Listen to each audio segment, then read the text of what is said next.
बिहार में इतना बड़ा सियासी घटनाक्रम हो गया, बीजेपी को बड़ा झटका लग गया। क्या इसके पीछे सोनिया गांधी हैं?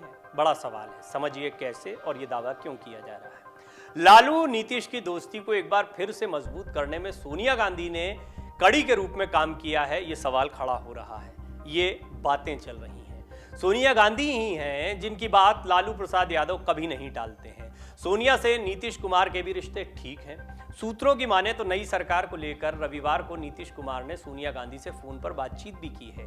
यह माना जा रहा है कि सरकार बनाने को लेकर नीतीश की हिचकिचाहट को दूर करने में सोनिया गांधी ने अहम भूमिका निभाई है। हालांकि इस बारे में दोनों ही तरफ से कोई औपचारिक बात तो नहीं कही गई है, लेकिन यह तो तय है कि सरकार में सहयोगी बदलने को लेकर नीतीश एक कश्मकश के दौर से गुजरे होंगे। बीजेपी अब इसे विश्वासघात कह रही है, लेकिन बीजेपी को बिहार में सत्ता से बाहर होना पड़ा है। महाराष्ट्र में बीजेपी की जीत का जश्न भी पूरा नहीं हुआ था कि बिहार में बड़ा झटका लग गया, मातम का माहौल बन गया। कहा तो यह भी जा रहा था कि बातचीत इसलिए अटकी हुई थी क्योंकि राबड़ी देवी चाहती थी कि अगर सरकार बने तो मुख्यमंत्री तेजस्वी यादव को बनना चाहिए। अधिकार भी है, सबसे बड़ा दल है, लेकिन यही स्थिति तो बीजेपी की थी, लेकिन बन नहीं पा रहे थे। इस बार सरकार बनाने में यही सबसे बड़ी अड़चन मानी जा रही थी, लेकिन बीच का रास्ता निकल आया है। ये बिना सहयोगियों और मध्यस्थता के संभव नहीं हो पाता। बीजेपी के बढ़ते कद से नीतीश घबराए हुए थे और उन्हें अपनी पार्टी में भी शिवसेना जैसी फूट का डर सता रहा था। लिहाजा उन्होंने बीजेपी के साथ रहने के बजाय बीजेपी के खिलाफ रहने में भलाई समझी। ऐसे में सोनिया गांधी ने उनका हौसला जरूर बढ़ाया होगा। बीजेपी कांग्रेस मुक्त भारत की बात तो पहले ही कह चुकी थी। अब क्षेत्रीय दलों पर दिए गए जेपी नड्डा के बयान ने भी कई सहयोगियों को निराश किया और नीतीश को तो डरा दिया। यह कहना भी गलत नहीं होगा कि पटना में ही बयान दिया था, सिर्फ बीजेपी रह जाएगी, बाकी सारे दल खत्म हो जाएंगे, क्षेत्रीय दल खत्म हो जाएंगे।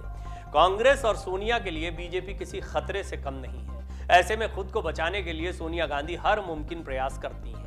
मीडिया खबरें तो ये भी रही हैं कि आरसीपी सिंह के केंद्र में मंत्री का कार्यकाल खत्म होने से पहले भी उनके टॉप लीडरशिप की बात सोनिया गांधी से हुई थी और उसके बाद भी ये बातचीत हुई। हाल में उनकी बात सोनिया गांधी से हुई थी, ये भी कहा जा रहा है। सोनिया गांधी को इस बात के लिए मनाने की कोशिशें की जा रही थी कि सोनिया गांधी लालू प्रसाद को इस बात के लिए तैयार करें कि महागठबंधन की सरकार बने, नीतीश कुमार ही मुख्यमंत्री बने। अब सोनिया गांधी ने यह पहल की या नहीं की, ये कहना थोड़ा मुश्किल है, लेकिन यह तो तय है कि उनकी मंशा यही रही होगी, क्योंकि लगातार झटके देने वाली बीजेपी को भी एक बड़ा झटका लगे, ये सोनिया गांधी जरूर चाहती होंगी। राबड़ी देवी जिद पर अड़ गई थी कि महागठबंधन का समर्थन चाहिए तो तेजस्वी को मुख्यमंत्री बनाना होगा, लेकिन उन्हें भी सत्ता में आने के लिए समझौता करना पड़ा। महाराष्ट्र का फडणवीस मॉडल भी दिमाग में रहा होगा। वहां सत्ता में आने के लिए कितना बड़ा समझौता बीजेपी ने किया है, भारी मन से। तेजस्वी की ताकत तो पिछले विधानसभा चुनाव में ही देखने को मिल गई थी, जब वो सबसे बड़े दल के तौर पर उभर कर सामने आए थे, वो भी लालू प्रसाद यादव की गैर मौजूदगी में। उन्होंने पिता की विरासत को बड़े अच्छे से संभाला और अपनी ताकत पर यह चुनाव लड़ा था। उनको सबसे बड़े दल के तौर पर लोगों का, वोटर्स का समर्थन भी मिला, लेकिन विपक्ष में रहते हुए भी उन्होंने अपनी ताकत का एहसास करवाया है, ये कहना गलत नहीं होगा। बल्कि हाल में तेजस्वी यादव ने 7 अगस्त को पटना की सड़कों पर प्रतिरोध मार्च निकालकर अपनी ताकत का एहसास करा दिया था। उन्होंने महागठबंधन की पार्टी कांग्रेस को तो अपनी ताकत का एहसास कराया ही, उससे अधिक जेडीयू को अपनी ताकत बताई थी। बात लौटती है एक बार फिर लालू प्रसाद यादव और सोनिया गांधी की तरफ। कैसे पहले भी लालू ने सोनिया गांधी का साथ दिया, ये भी जानिए।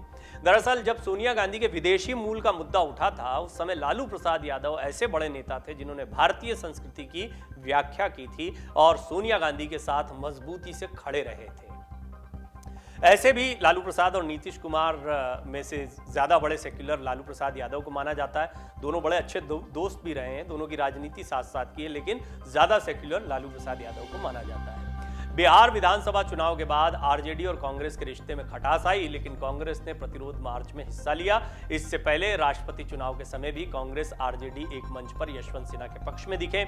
आपको बता दें कि बिहार विधानसभा चुनाव 2020 में 243 सीटों में से नीतीश की पार्टी जेडीयू ने 45 सीटों पर जीत हासिल की थी, जबकि बीजेपी ने 77 सीटों पर जीत हासिल की थी। जेडीयू की कम सीटें मिलने के बावजूद बीजेपी ने नीतीश कुमार को मुख्यमंत्री बनाया। इसी का हवाला अभी बीजेपी के प्रदेश प्रमुख ने अपनी प्रेस कॉन्फ्रेंस में दिया। उन्होंने ये कहा है कि नीतीश कुमार ने उनके साथ विश्वासघात किया, लेकिन साथ ही ये भी कहा कि प्रधानमंत्री मोदी ने अपना वादा पूरा किया था। कम सीटें मिली थी, फिर भी नीतीश कुमार को मुख्यमंत्री बनाया था। और प्रदेश की कमान उनको सौंप दी गई थी इस गठबंधन की तरफ से।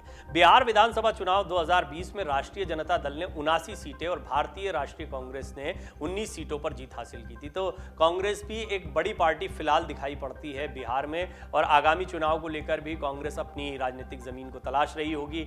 जीतन राम मांझी की हम पार्टी है, उसको भी 4 सीटें मिली थी। बिहार की राजनीति में जबरदस्त बिखराव है, यहाँ कौन किसका दोस्त है कहना मुश्किल है, लेकिन एक बात तो अब तय दिखाई दे रही है कि बीजेपी को अपने दम पर लड़ाई लड़नी होगी। सारे एक तरफ हैं, बीजेपी एक तरफ है। सबसे बड़ी परेशानी ये भी है कि अब विपक्ष पूरी तरह से 2024 के लिए लामबंद हो रहा है। ये समझने जैसी चीज है, लड़ाई सिर्फ अभी बिहार में सत्ता की लड़ाई नहीं थी। दरअसल ये लड़ाई है 2024 में प्रधानमंत्री नरेंद्र मोदी के खिलाफ विपक्ष की एकजुटता की।